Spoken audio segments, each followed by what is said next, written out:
In a previous video, we calculated out the minimum drop height and velocity at the top of a loop-de-loop. In this video, we'll be finding the minimum velocity needed at the beginning of the loop-de-loop to complete the loop-de-loop.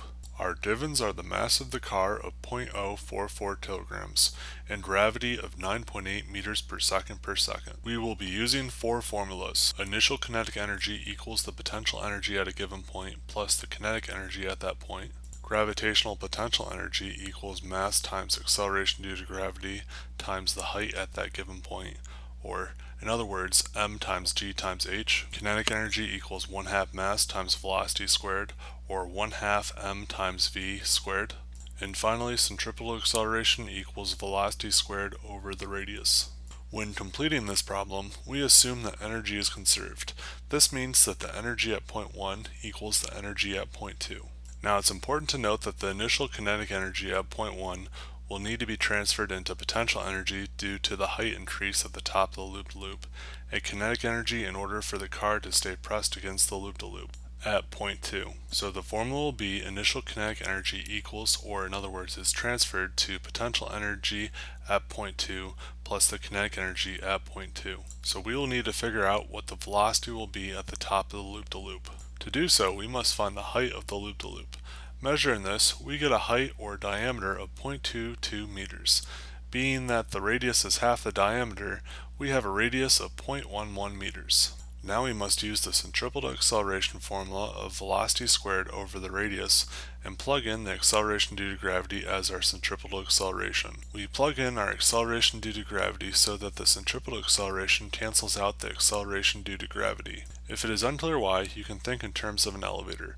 If you accelerate downwards, you feel lighter. Now if you were to accelerate just barely above the acceleration due to gravity, you'd be pressed into the ceiling of the elevator. So we need the centripetal acceleration to be equal to the acceleration due to gravity to find the minimum velocity at the top of the loop-de-loop.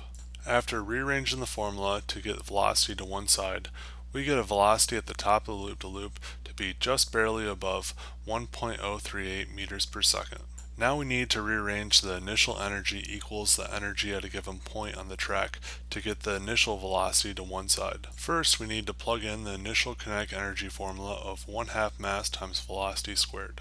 Then we can plug in our current potential energy formula of m times g times h and the kinetic energy formula of 1/2 mass times velocity squared into the energy at a given point on the track side of the equation. Now we notice that the mass can be cancelled out on both sides of the equation. To get velocity 1 to one side of the equation, we must divide both sides by 1/2. After doing so, we are left with v1 squared equals 2 times gravity times height 2 plus velocity 2 squared. We must now take the square root and plug in our numbers we found.